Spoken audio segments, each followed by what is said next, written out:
مشايخنا وخصوصا إلى مصنف وخصوصا إلى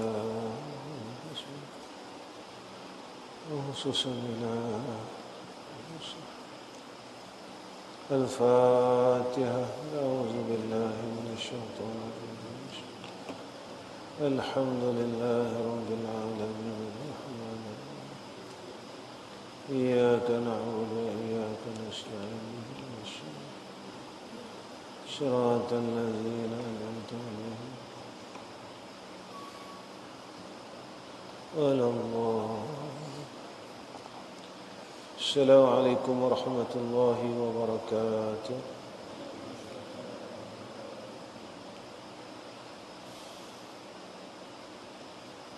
الحمد لله رب العالمين والصلاة والسلام على أشرف الأنبياء والمرسلين وعلى آله وصحبه أجمعين. رب اشرح لنا صدورنا ويسر أمورنا واحلل عقدة من لساننا يفقه قولنا. أما بعد.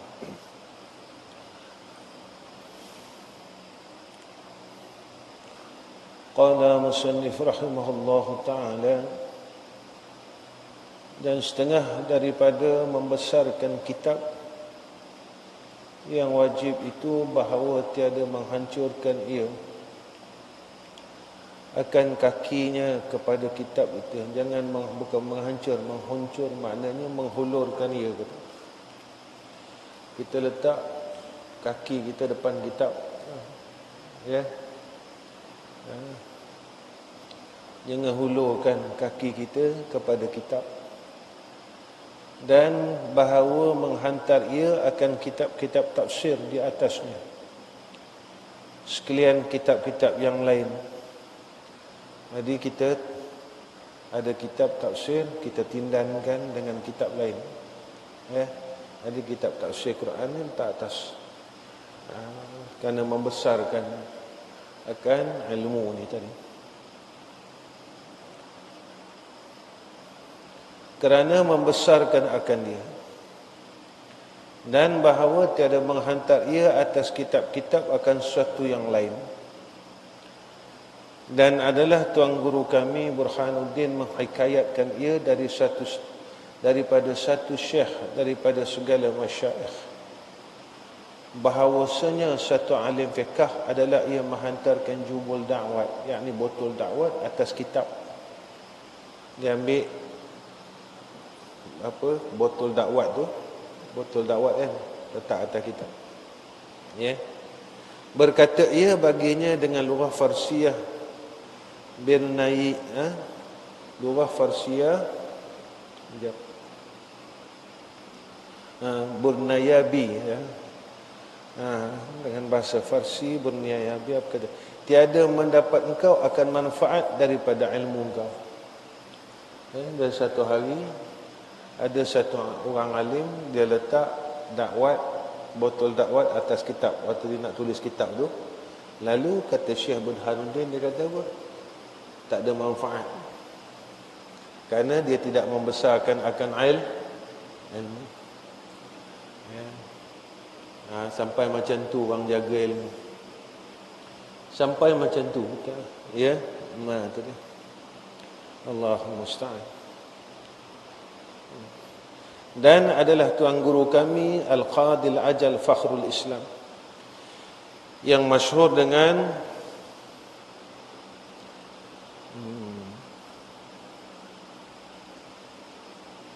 Qadihan. Berkata ia, jika tiada kehendak dan demikian itu, aku meringan-ringankan dan menghina-hinakan. Jikalau tak ada tuntutan membesarkan ilmu ni tadi, ya, maka kata Syekh Qadi Fakhrul Islam, aku meringan-ringankan dia. Tapi tak boleh, sampai Nabi sebut dalam hadis, kun aliman atau muta'alliman atau mustami'an atau muhibban, ala takun khamisan tahluka, ya. Nabi kata apa? Jadilah kamu orang alim. Tak boleh jadi orang alim, jadi orang yang belajar ilmu. Tak boleh jadi orang belajar ilmu, orang yang mustami', orang yang dengar ilmu. Tak boleh jadi orang dengar ilmu. Kasih kepada orang yang tiga ni. Orang yang mendengar, orang yang belajar, dan orang yang mengajar. Benar Nabi kata pula lagi, jangan jadi orang kelima. Apa dia? Mereka yang membenci keempat-empat orang. Ya. Maka Nabi kata apa? Silakalah. Ya. Silakalah. Maka tiada mengapa dengan demikian itu, tetapi ia awalnya bahawa terpelihara ia daripadanya. Dan setengah daripada membesarkan yang tersebut itu pula bahawa mengelokkan akan suratan kitab. Ya. Dan bahawa tiada mengkecil ia akan sebagai kecil yang tiada nyata. Maknanya, ya, kalau dia menulis tu elokkan tulisan. Ya. Jangan sampai orang tak boleh nak baca. Ya, sampai tulis ni pun kalau boleh cantik. Ya, sampai tahap itu pun termasuk di dalam membesarkan ilmu. Ya. Sebab apa? Sebab kita nak barakah. Berkat ilmu tu jadi berkat. Ya, bila berkat, maka kita dapat akan apa yang disebut oleh Allah, disebut oleh Rasulullah sallallahu alaihi wasallam. Apa Abi nak ingatkan kamu? Akhir zaman ini ulama-ulama yang pada sisi Allah ramai yang telah dimatikan oleh Allah. Maka berkat ilmu ni dah makin hilang. Makin hilang. Makin hilang. Apa yang Abi takutkan? Apabila sampai satu masa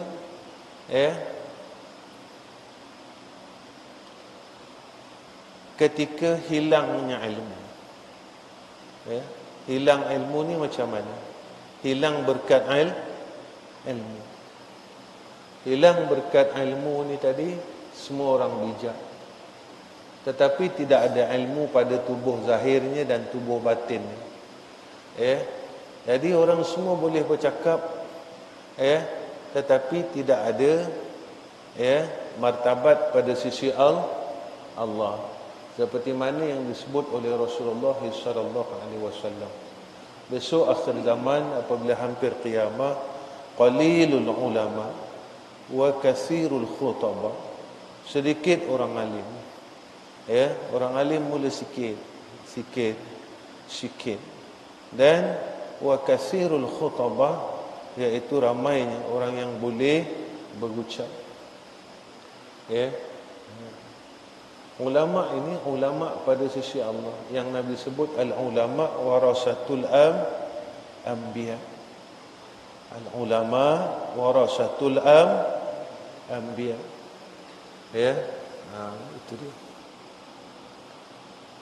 Dan bahawa meninggal ia akan surat-surat di tepi serta dikecil akan dia, melainkan pada ketika berhajat berkendak kepada ditulis di tepi-tepi kitab, maka tiada mengapa.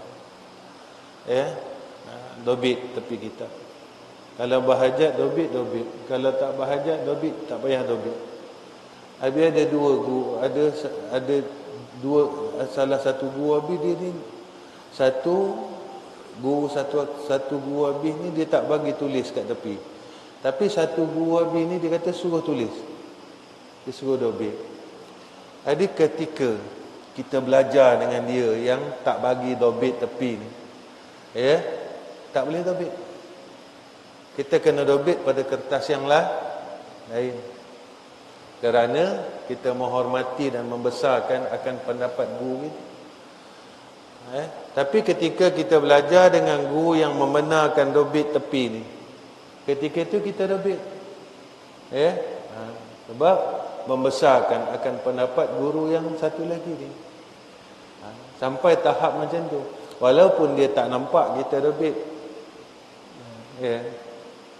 Dia tak bagi dobit. Kerana membesarkan akan ilmu dan kitab tadi. Tiba-tiba kita dobit. Ketika itu kita melanggar akan perintah yang tadi. Kat sini adabnya hilang. Bila adabnya hilang, berkatnya hilang. Jadi Abi lalu tu, ada satu guru Abi, dia tak bagi dabit. Dia kata jangan dabit, kerana menghormati kitab. Jadi kitab Abi tu kosong. Tapi ada gak yang langgar? Ada gak yang langgar, yang dobit juga?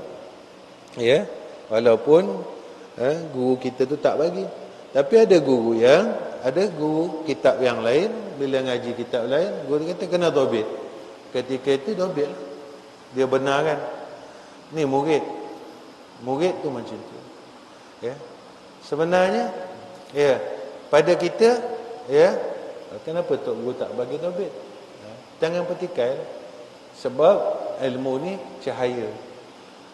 Cahaya itu tidak akan Allah boleh masuk pada hati yang kotor.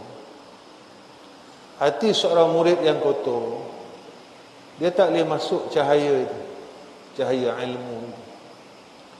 Lepas itu dalam belajar ni, bukan sekadar dia perlukan zakiyun, sifat yang baik, sifat yang cerdik, tetapi dia perlukan juga hati yang bersih. Hati yang bersih, yang akan menerima nur ilmu. Kerana al-ilmu nurun. Ilmu itu cahaya. Tapi sebab itu akhir zaman orang pulun ilmu. Tapi orang tak nak pulun berkat. Cari keberkatan. Barakah. Keberkatan. Kalau kita tengok Imam Ghazali, guru dia alim. Abang Imam Ghazali, guru dia sufi. Abang kepada Imam Al-Ghazali rahimahullahu ta'ala, guru dia tukang jahit kasut. Imam Ghazali, guru dia ulama besar. Sehingga kan abang dia tu tadi dapat melihat ketika dia jadi imam, abang dia kat belakang. Aku tak silap habislah abang dia melihat jubah Imam Ghazali ada darah. Selepas dia selesai mengarang kitab Ihya Ulumul,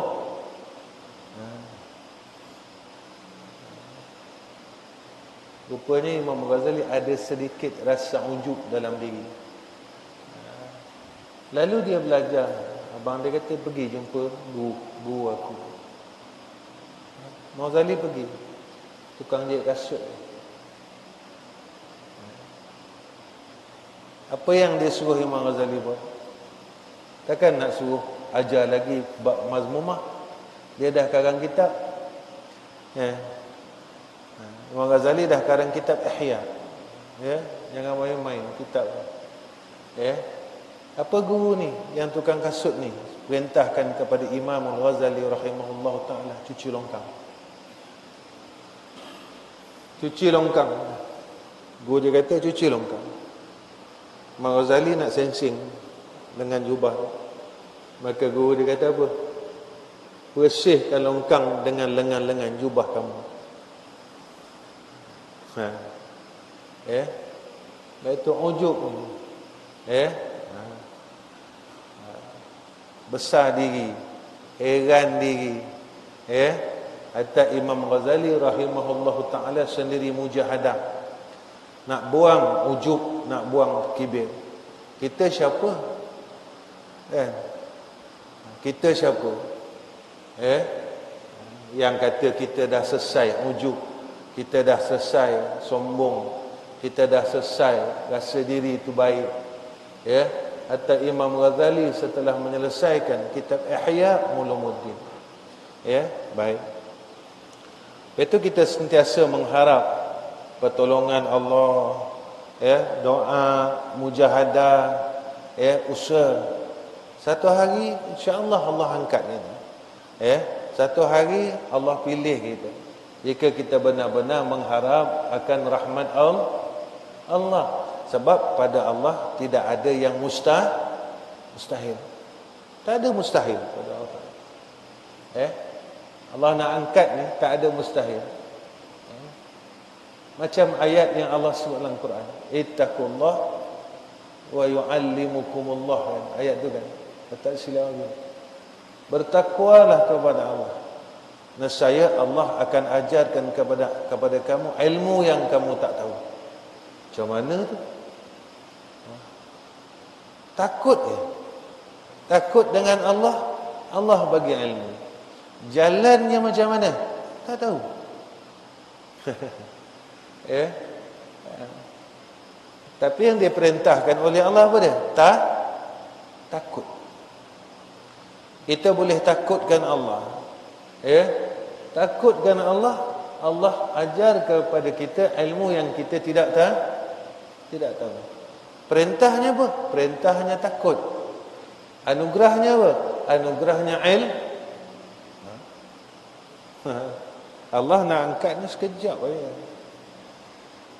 Dan melihat Abu Hanifah akan seorang yang menyurat, yang mengkecilkan suratannya.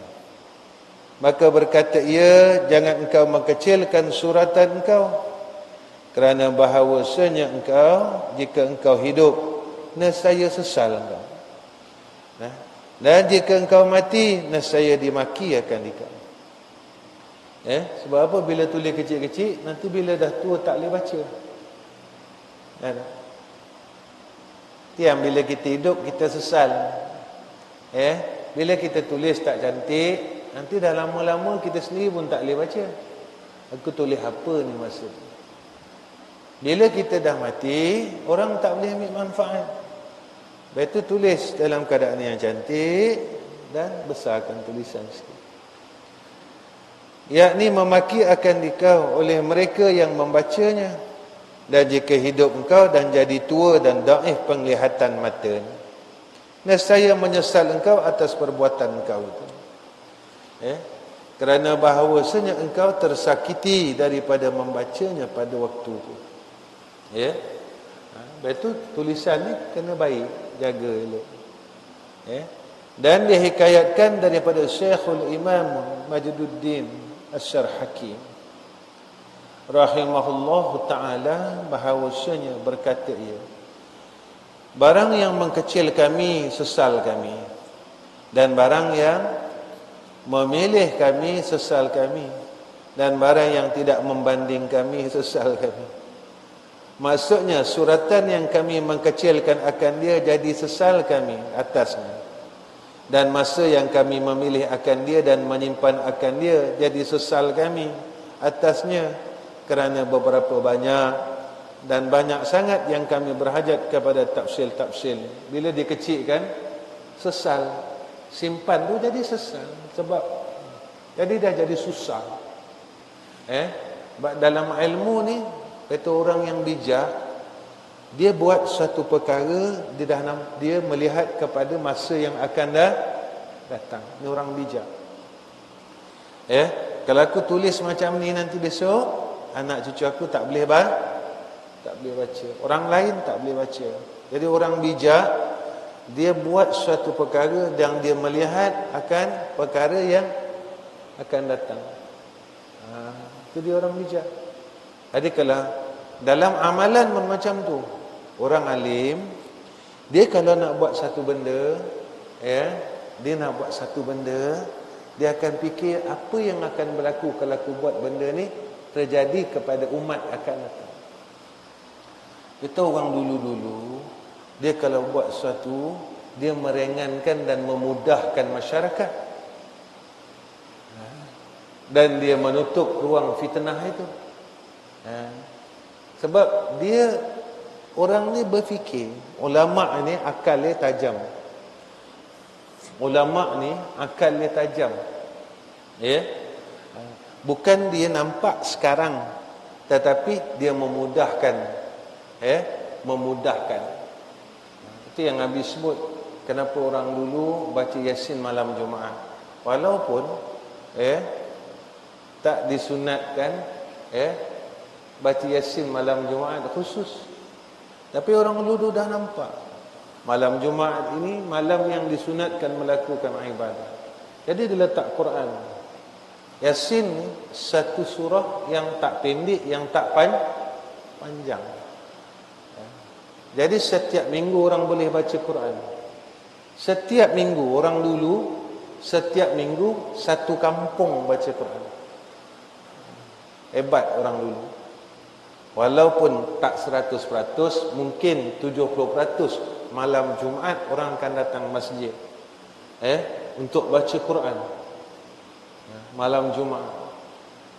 Maka ulama dulu dia letak satu surah yang tidak pendek, yang tidak panjang. Pendek sangat pun tak, panjang sangat pun tak.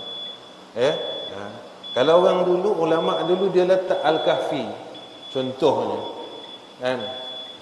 Ada nas kata Al-Kahfi, tapi memberatkan pada masyarakat orang dulu. Jadi orang tak boleh nak istiqamah, lalu dibuat baca Yasin. Contohnya, ini bijak ulama. Bijak ulama. Lalu dikekalkan. Ini ulama-ulama dulu. Mereka nak menarik masyarakat, membina masyarakat supaya mereka ini dapat menghidupkan sesuatu perkara, yakni menghidupkan malam Jumaat, menghidupkan Al-Quran. Cara mana? Mereka tidak memberatkan umat. Sebab kaedahnya Islam itu mudah, tetapi jangan permudahkan Islam. Orang dulu dia hebat. Hebat orang dulu. Ulama-ulama terdahulu. Mereka buat satu perkara dengan akal yang tajam. Maksudnya apa dia? Bukan itu.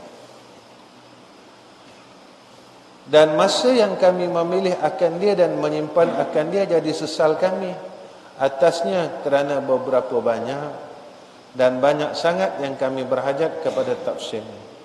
Dan bermula kitab-kitab yang kami tiada banding akan dia dan adu akan dia dengan yang lain yang sahihnya, jadi sesal kami atasnya juga. Jadi kalau dah tulis tu dah tak bagus, jadi susah nak dibandingkan, nak tengok, nak merajaah balik susah.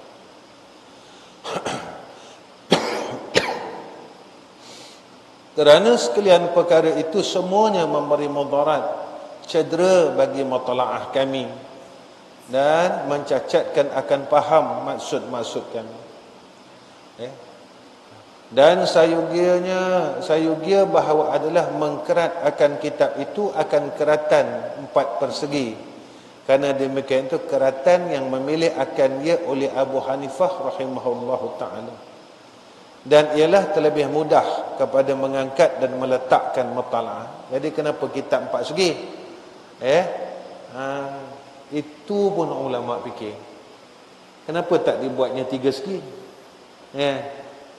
Bila 4 segi nak angkat senang, mudah, sampai ulama fikir macam tu. Nak tulis kitab dibuatnya kertas 4 segi. Hebat ulama. Sampai macam tu dipikir. Kalau jika ulama dulu dia buat kitab 3 segi ni. Nampak? Hebat ulama. Nampak? Sampai macam tu mereka kena fikir kan. Bahawa tiada ada pada kitab itu suatu daripada warna merah. Kerana bahawasanya demikian itu daripada perbuatan falsafah, bukan perbuatan sahabah dan salaf.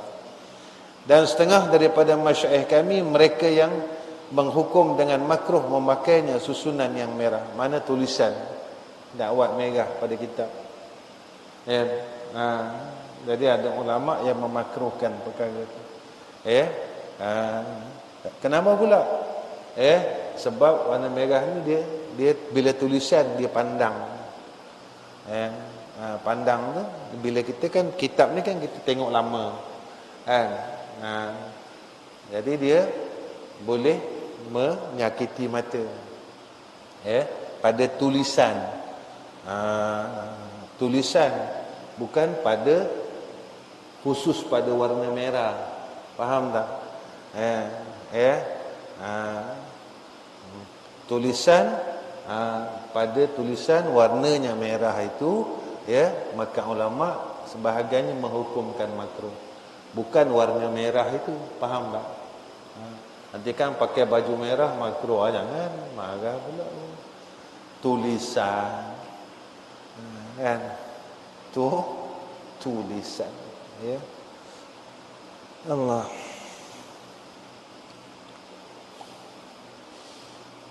Dan setengah daripada membesarkan ilmu itu membesarkan kawan-kawan dan saing-saing. Saing-saing ni kawan lah. Kalau saing ni cakap fatani, Kelantan pun cakap saing juga. Jadi membesarkan ilmu, memuliakan ilmu itu dengan memuliakan kawan-kawan. Ni sama-sama kalau Abi kata dengan kawan-kawan, dengan sama-sama belajar, kena hormat menghormati. Hormat menghormati. Orang ni nak khidmat dengan orang ni nak khidmat dengan orang ni, berebut-rebut. Berebut-rebut. Abi ingat lagi masa Abi belajar dulu. Rumah tu kotor. Semua orang buat tak tahu. Abi jenis tak banyak cakap. Daripada dulu Abi memang jenis tak banyak cakap. Kalau Abi nak buat satu kerja, Abi tak banyak cakap. Jadi semua orang tak nak ambil tahu. Dan Abi ni kurang suka sikit kalau benda kotor. Apa Abi buat? Abi ambil air sendiri. Abi bersihkan lantai satu rumah sendiri. Dalam beberapa minit, orang yang dalam rumah ni lebih kurang ada 8 orang. Abi tengok masing-masing dah ambil, berus apa semua, gosok semua.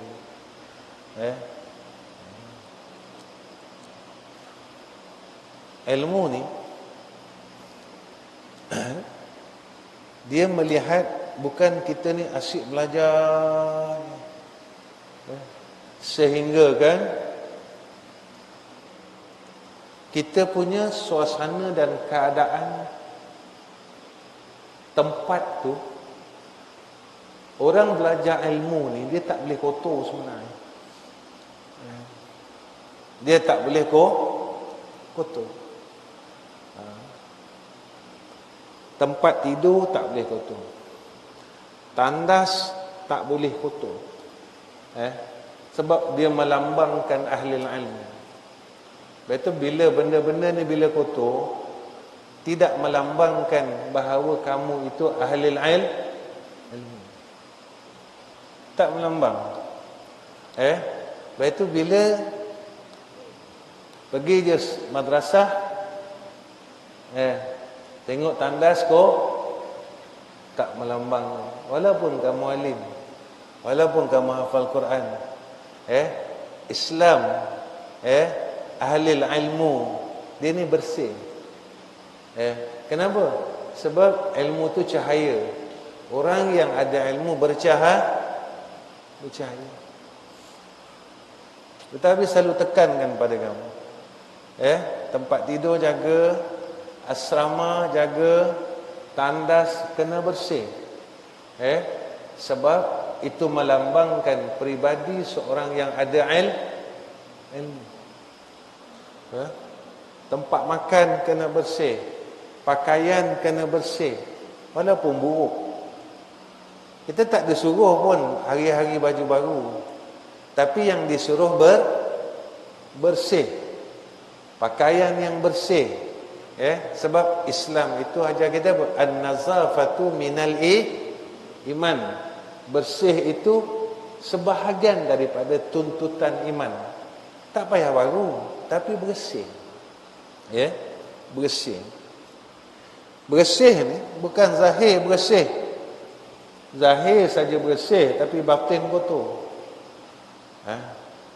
Zahir yang bersih, batin yang bersih. Zahir dan batin yang bersih. Malam ni Abi awal sikit berhenti, insya-Allah dalam pukul 9. Rasa macam kurang sihat sekarang.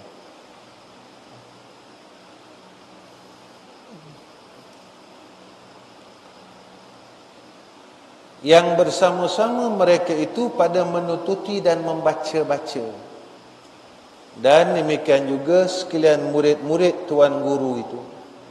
Ya, kita kena hormat menghormati.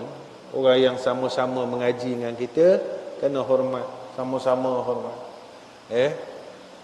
Kemudian dan bermula menuntuti kasih dan berlemah lembut dengan cakapan itu.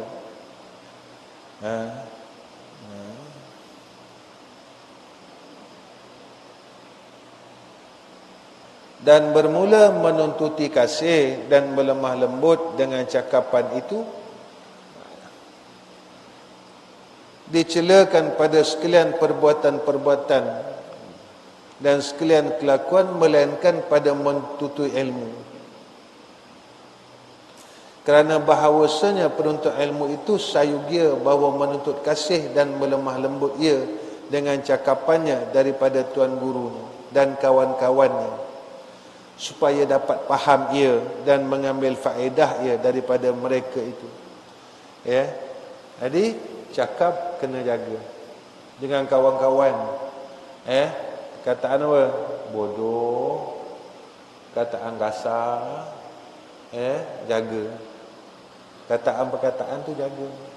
Sebab tanda kita membesarkan orang yang sama mengaji, jalan dia untuk dapat keberkatan Kalau kamu boleh buat yang ni, kamu boleh jaga yang ni, selamat.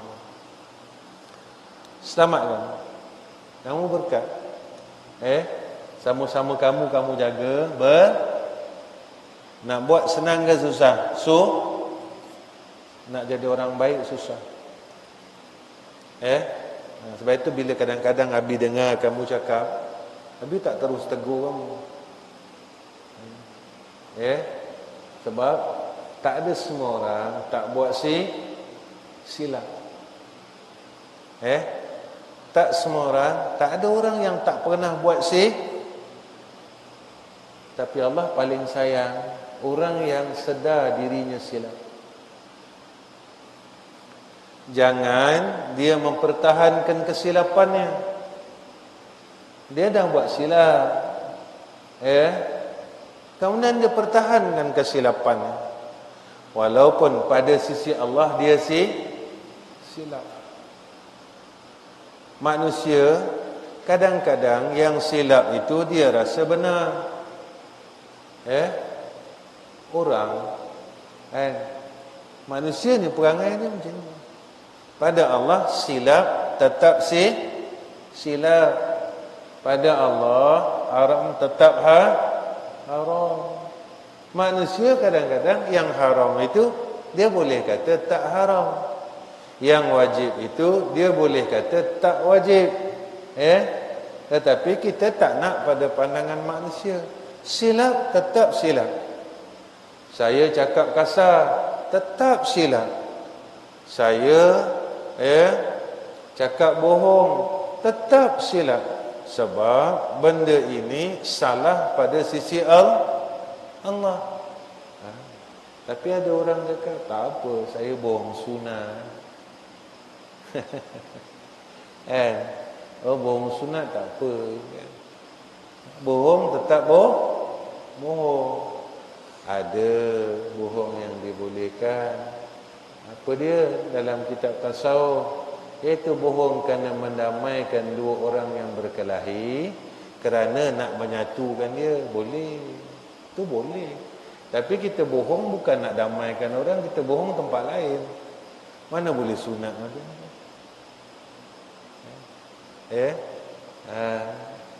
Bohong isteri mana boleh? Bohong anak mana boleh? Bohong kawan mana boleh? Bohong guru kita mana boleh? Dosa tetap Kita hidup dalam dunia ni sebenarnya macam ni. Allahul musta'an. Kita nak balik jumpa Allah. Jadi selama umur yang kita ada, kamu berusaha agar besok kalau kamu balik mati, kamu dah jadi insan yang baik tu. Bukan ada apa-apa pun. Tak ada apa-apa pun tuntutan dia. Mudah je.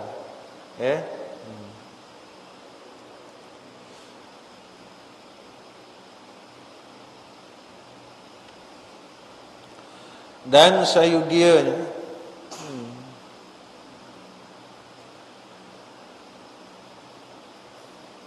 Allah. Dan sayugia bagi penuntut ilmu itu bahawa mendengar ia akan bacaan ilmu dan hikmat itu dengan membesarkan dan memuliakan. Dengar elok-elok. Baik itu dalam majlis ilmu duduk kena jaga. Dalam majlis ilmu adab kena jaga. Semua kena jaga. Kalau kamu nak berkat. Kalau kamu nak berkat ini kamu tak nampak sekarang. Berkat ini kamu akan nampak mungkin 10 tahun akan datang. Mungkin 15 tahun akan datang. Mungkin tak tahu. Tak tahu. Sebab kita tak tahu apa takdir Allah. Takdir Allah. Tak ada siapa tahu apa yang dalam ilmu Allah, tak ada siapa tahu apa yang akan berlaku. Kita tak dapat, rupanya anak-anak kita yang dapat. Kita tak tahu keberkatan. Kita takkan tahu. Bila kamu dah duduk tempat tu, baru kamu kata, oh macam ni rupanya. Terima kasih ya Allah. Kalau ikut pada dia, tak sampai akal kita yang kita boleh duduk tempat tu. Baik.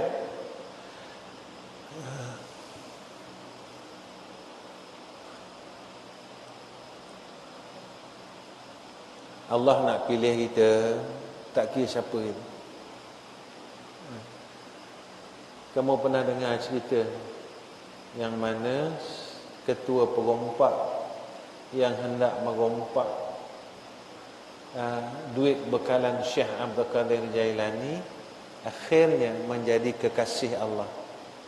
Kalau Allah nak angkat ketua perompak ni, orang pak jahat lah, ketua. Bukan perompak, ketua, big boss. Allah bagi hidayah tu sehingga dia menjadi kekasih Allah. Abi bawa cerita dulu. Yang dulu Abi bawa cerita Ibnu Muljam yang membunuh Sayyidina Ali karamallahu wajh, ahli Al-Quran. Ini dua cerita ni Abi bawa. Orang yang qori, pandai baca Quran, akhirnya dikeluarkan oleh Allah daripada Islam. Itu orang yang ahli Quran. Ketua perompak ni orang jahat. Allah nak pilih, lalu Allah angkat dia menjadi wali Allah, kekasih Allah. Tapi kata, takutlah dengan apa dia? Kehendak Allah. Takut dengan kehendak Allah. Hari ini kita sihat, apa kehendak Allah? Tak tahu. Kita tak tahu. Kita sihat, kita belagak. Tak? Kita pun belagak.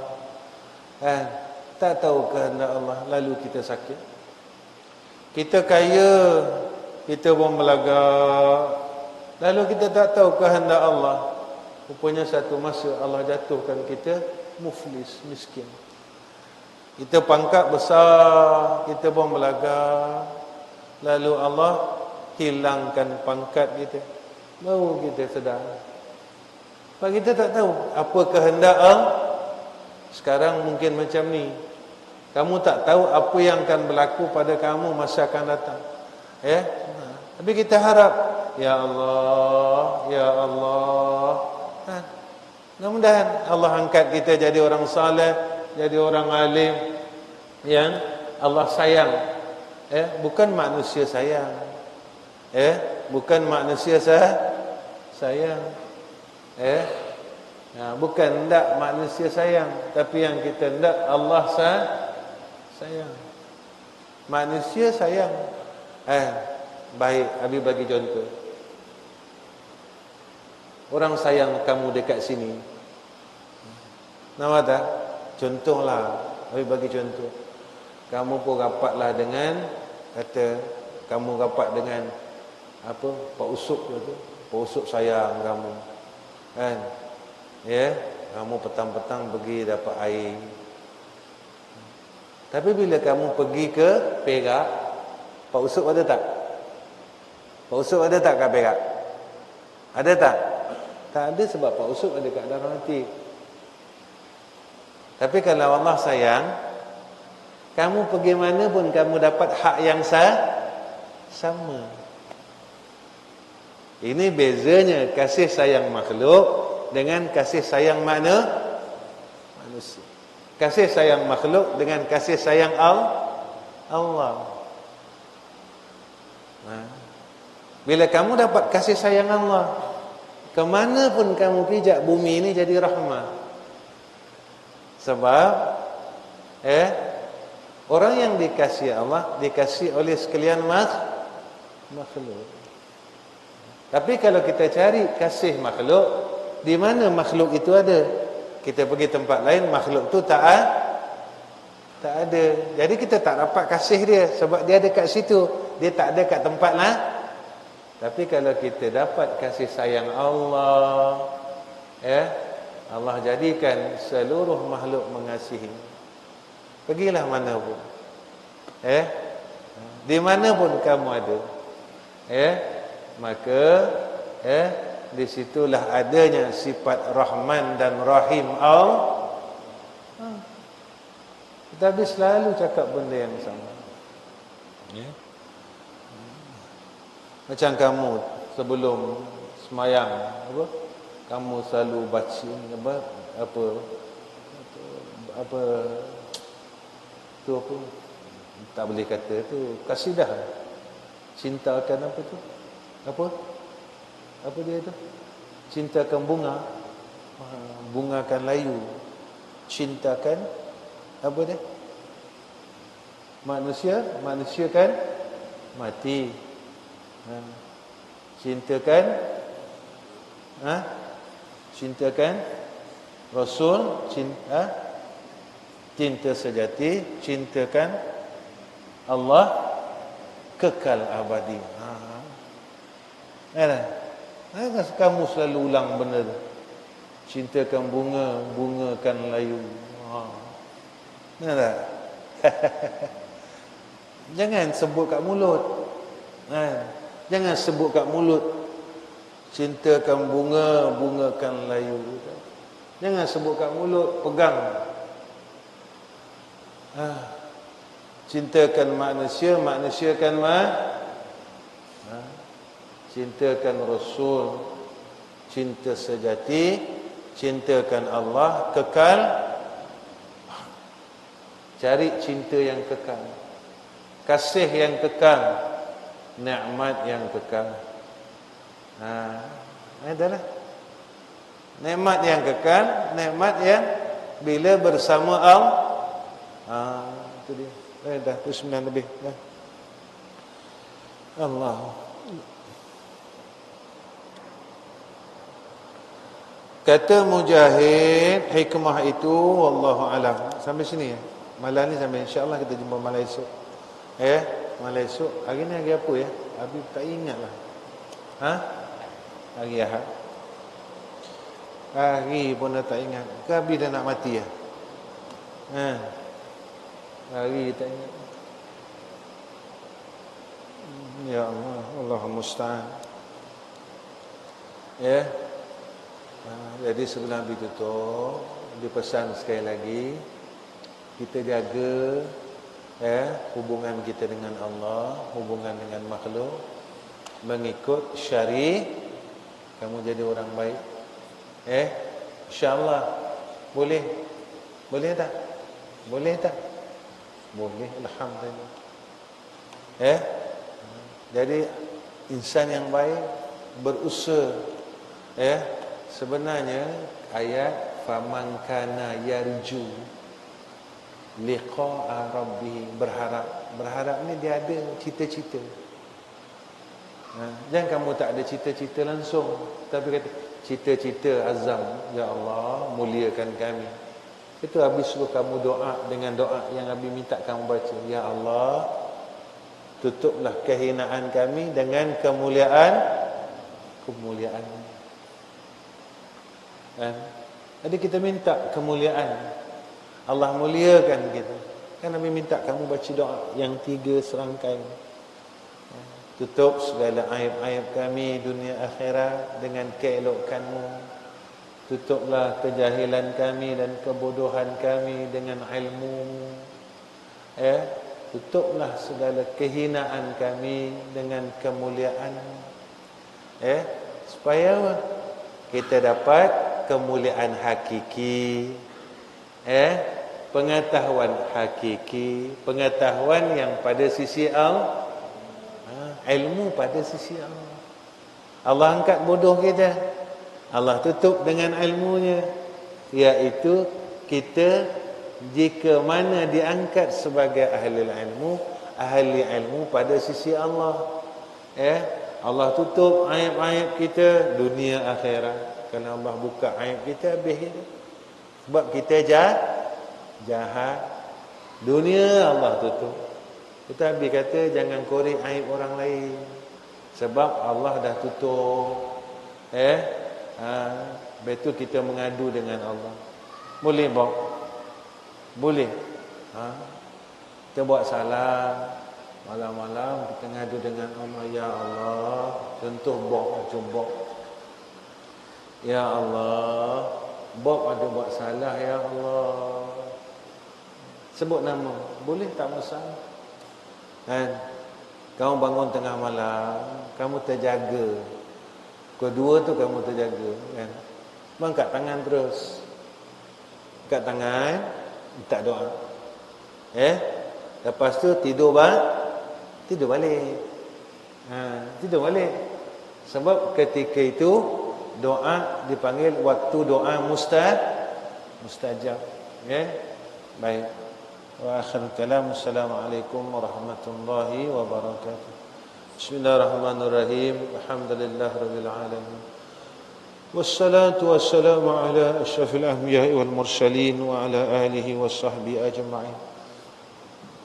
Allahumma inna nas'aluka imanan kamilan wa qalban khashi'an wa yaqinan sadiqan ودينا قيما ورزقا حلالا طيبا.